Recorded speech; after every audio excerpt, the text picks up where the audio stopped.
Et bonjour, et nous nous retrouvons dans une nouvelle vidéo sur Gran Turismo 4 pour de nouvelles voitures. Alors normalement il devrait en avoir 4, mais les courses permis, j'ai vraiment beaucoup de mal à les passer en or et en argent. Mais bon, il a gagné une Dome 0 et je sais plus quelle autre voiture, mais bon bref. Alors, nous allons commencer par la Nissan 270R de Nismo.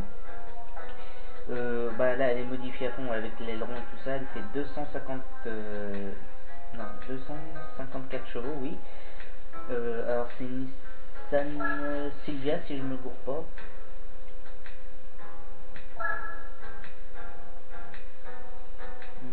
Ouais, c'est juste écrit Nismo 270R. Et après on va passer au monstre, je l'appelle le monstre parce que c'est la option Stream Z Nissan 350Z. Là elle est modifiée à fond, hein. J'ai fait 2-3 réglages pour que puisse la conduire parce qu'elle a un défaut et vous verrez, elle a un truc bien fun en particulier. Mais elle est très difficile à conduire malgré que ça soit littéralement une fusée. Mais bon, alors je sais plus si elle peut aller dans la terre, la Nismo 270R, mais par mesure de sécurité, pensez oui qu'elle peut y aller dans la terre. Alors on va commencer comme d'habitude, faut pas que je me gourde de circuit. C'est quel, je suis pas sûr que ce soit le circuit d'origine. On va aller dans le circuit d'origine et puis si je me gourre on ira dans l'autre. Non c'est bon, je me suis pas gouré. Non on va pas aller là-dedans, c'est trop sombre.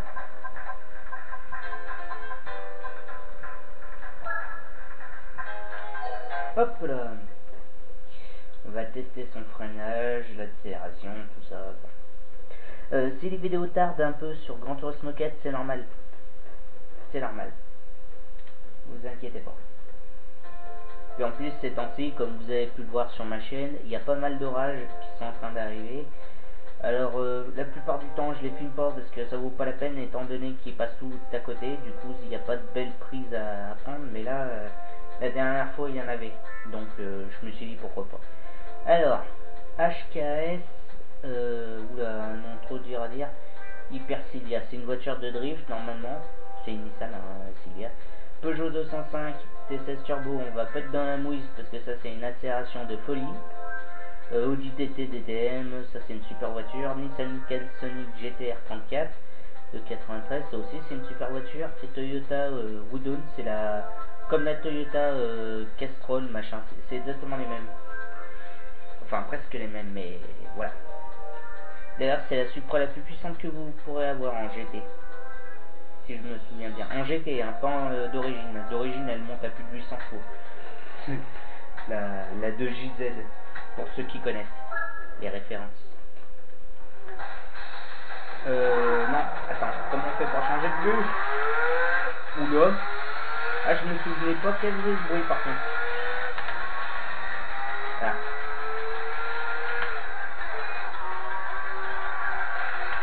C'est le tour de chauffe ça. Hein.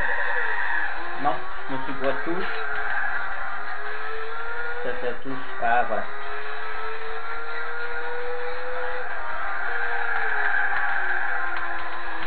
Ouais.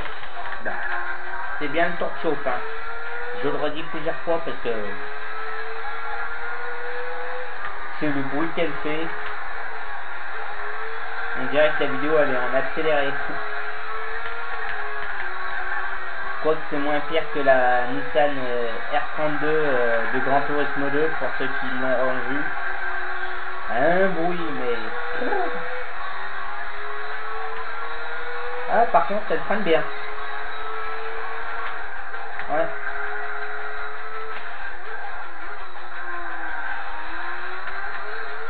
Alors cette voiture vous pourrez la gagner dans les courses de permis. Je crois que celle-ci vous la gagnez quand quand vous avez tous les permis en bronze. Quand vous avez tous les permis en argent, vous en gagnez une autre et puis en or aussi. J'avais pas monté la vitesse maximale très haut.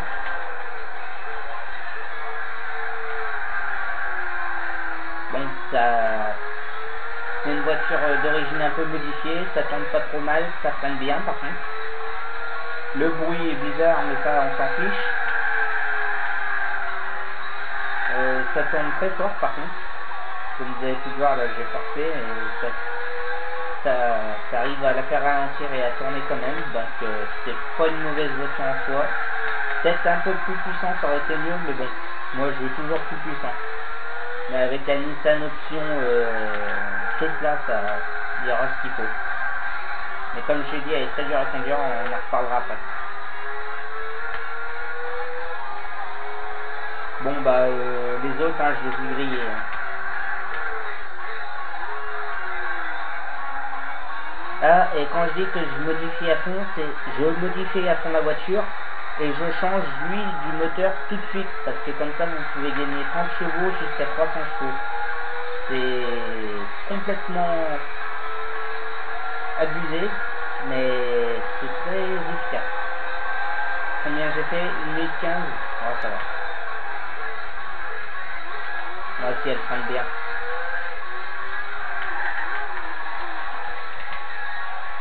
Bon. Bah, que dire? Attends, alors. Peugeot 205 TCS devant, ça ne m'étonne pas. Suivi de l'Audi TT, de la Nissan Supercibia, là, machin truc. Supra, suivi de la Celsonic. Ah non, c'est la GTR 32. Et, attends, ça bug là. Ah ouais. Sur le vibreur, elle buguait la voiture. Marrant. Bon, on va passer à la Nissan Option Z Dream machin et brouettes là. Alors c'est une voiture que vous gagnerez, si je me gourre pas, encore une fois, dans la deuxième course, dans le deuxième championnat de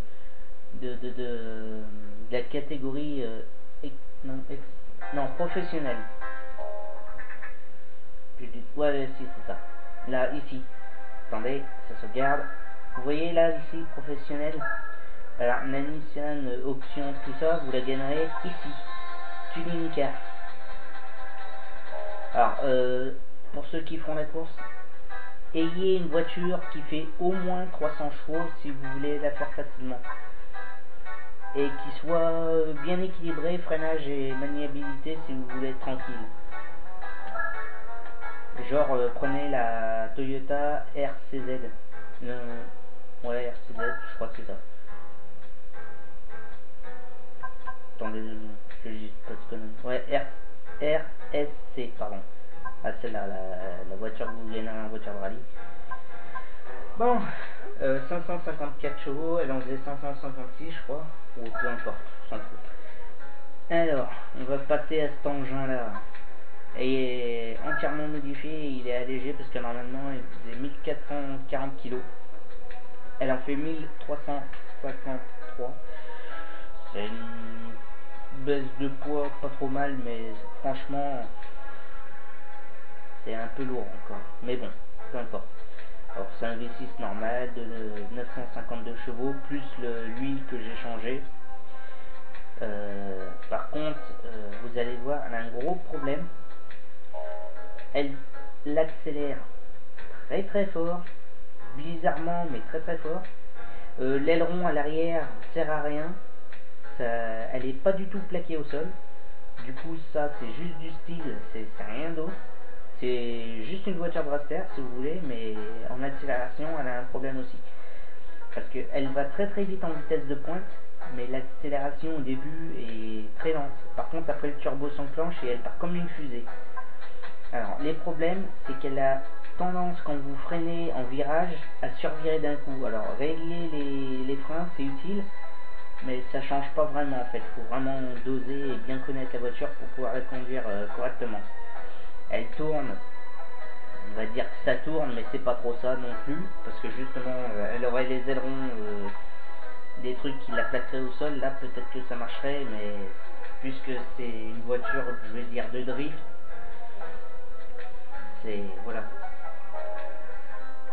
c'est joli tout ça, mais c'est voilà. Et une chose marrante avec cette voiture, chose que je vous déconseille de faire, c'est une voiture de rallye, sauf que c'est une propulsion. Et comme vous pouvez le voir, on ne peut pas acheter d'allon. Ça, c'était juste pour vous montrer. Alors, tant qu'on y est, même si c'est complexe, parce que disons-le entre nous, franchement, une propulsion qui fait 952 chevaux, on n'est pas dans Gran Turismo 3, du coup elles sont immaniables. Mais quand je dis immaniable, c'est purement immaniable, hein, c'est vous freinez, vous tournez, la voiture elle a rien à foutre, elle va tout droit. Et comme elle a tendance à survirer, vous allez voir comment ça fait. Et c'est une propulsion, donc ça va partir en couille, ça va être horrible. C'est juste pour vous montrer un peu, voilà. Bon, peut-être que je vais réussir à la conduire, parce que bon, pas trop mauvais quand même dans le jeu là.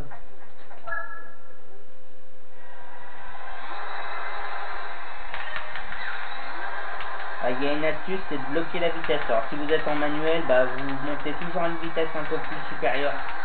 Comme ça vous vous faites pas avoir.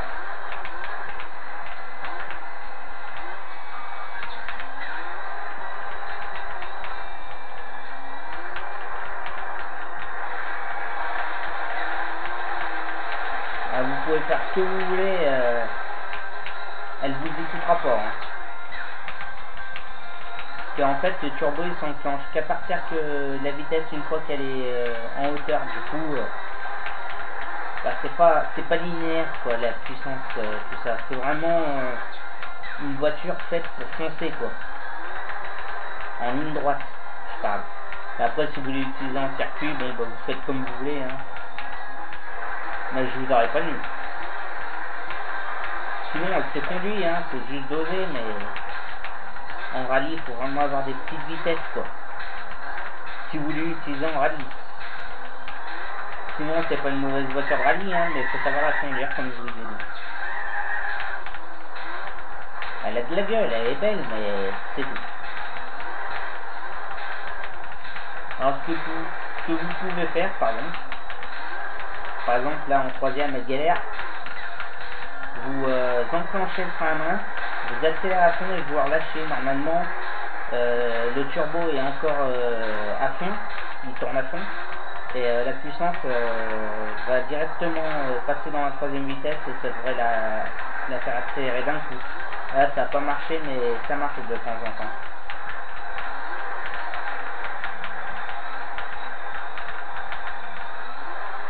J'espère pas à fond parce que c'est ça. Hein. Et utiliser pas le micro, c'est pas une bonne idée.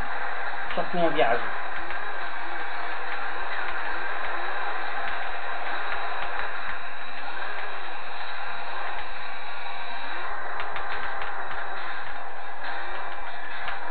J'ai fait 1 minute 51, vous voyez.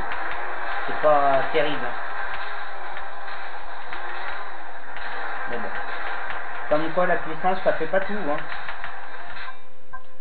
C'est bien d'avoir de la puissance, mais il faut aussi avoir du couple, et on n'a pas des masses. Enfin, après, c'est pas comme les Speed Pro Street où j'ai une voiture qui fait 1440 chevaux et qui fait plus de presque 2000 de newton de couple. C'est une voiture drift en plus. C'est un truc de malade. C'est complètement démesuré. Enfin bref, peu importe, on n'est pas sur ce jeu là, on est sur Gran Turismo 4. Bref, ça c'était juste pour vous montrer un peu comment elle se gère en voiture de rallye, mais je le répète encore et encore et encore, c'est une voiture de ligne droite, elle est vraiment pas conçue pour ça. Par contre en course de vitesse vous serez tranquille, hein. Ça, augmentez juste un peu la vitesse max.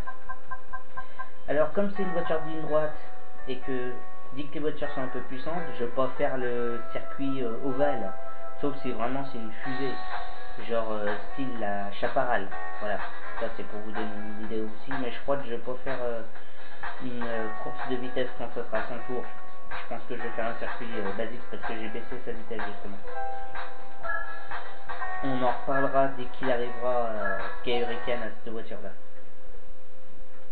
Alors, les voitures contre lesquelles je me bats, c'est des... Je crois qu'il y a des voitures allemandes dedans.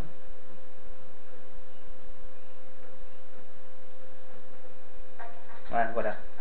Ford GT, Chevrolet C5, Ford GT LM, Nissan GT R7 LM, Pagani Zonda LM. Vous voyez le genre. que des voitures qui font entre 600 et 800 chevaux, quoi. C'est normal.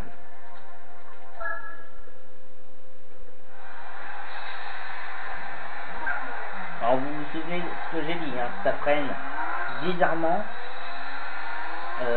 ça accélère très fort, de toute façon vous allez le voir tout de suite. Dès que le turbo s'enclenche, elle monte dans les vitesses et... J'ai augmenté le freinage un peu plus à l'avant, un peu moins en arrière pour éviter qu'elle survire en plein virage. Et ça le fait seulement quand vous roulez vite, hein, qu'elle part d'un coup de derrière. Parce qu'en fait elle a aucun appui et comme tout le poids est à l'avant, enfin vous avez compris quoi.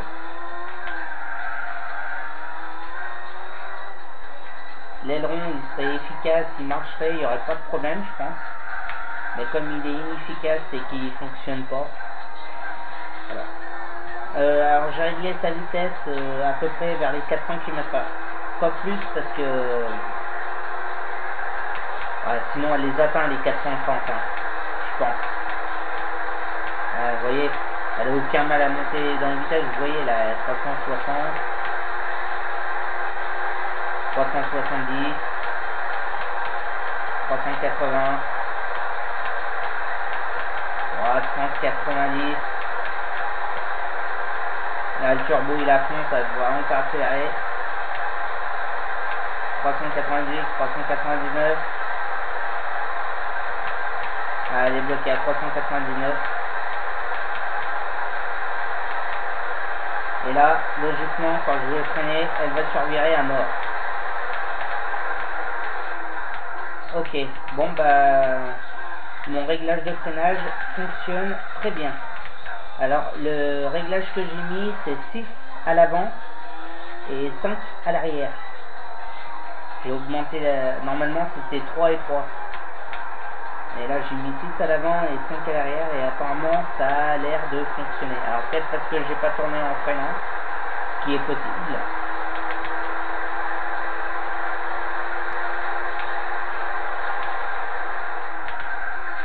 Ah non, non, non, non. C'est juste une question de freinage en fait. Ok, bon bah c'est... Finalement là elle freine mieux. Bon, toujours pas assez suffisant, mais il vaut mieux pas trop mettre un freinage trop puissant parce que sinon c'est juste inconduisible. Si j'utilise un nitro, elle part comme une fusée, alors je vais éviter.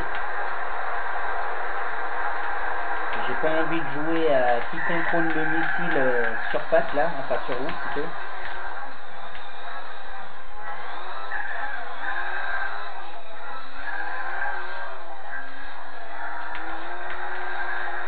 Par contre, dès que vous roulez dans l'herbe, tout de suite vous perdez le contrôle. Alors attendez, je vais faire un truc.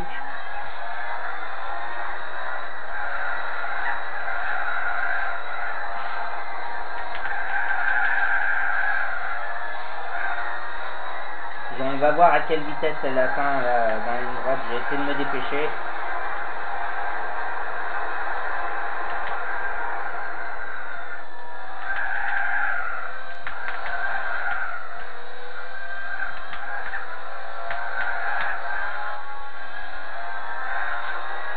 Vous voyez, j'enclenche le nitro et la nitro et ça part d'un coup.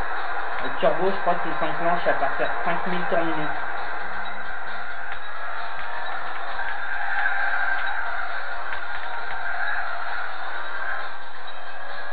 Ouais, c'est ça, 5000, 6000 tours minute.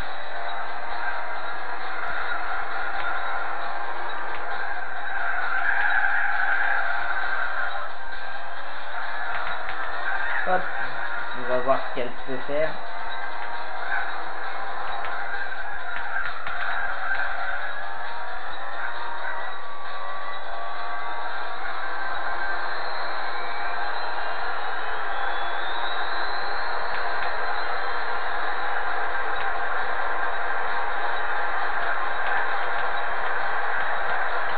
Elle saute, hein.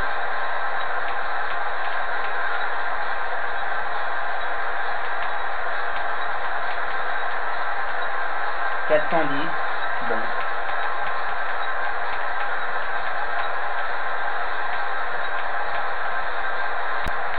Elle reste à 400.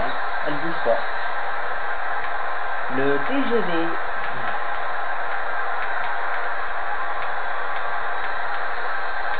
Ah, y a pas de souci si vous voulez avoir une voiture de vitesse, là vous en avez une.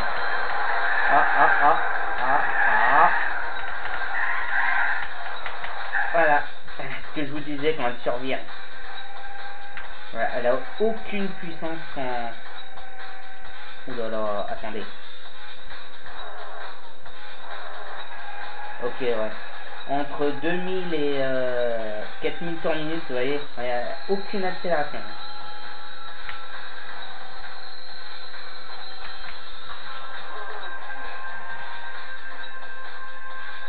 Elle a 0 coupe. C'est une voiture de vitesse. Ouais. Enfin bref, voilà pour l'option Z, et la porte GT apparemment est toujours devant.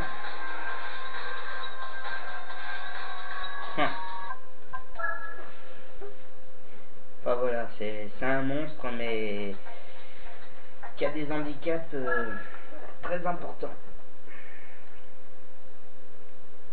Mais ça en reste une bonne voiture quand même.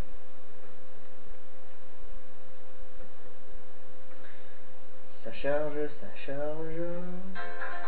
Et ben voilà. Bon, ça sauvegarde. Boum. Eh ben, on va se dire à une prochaine pour une nouvelle vidéo. Sur quelle voiture pour l'instant, j'en sais rien.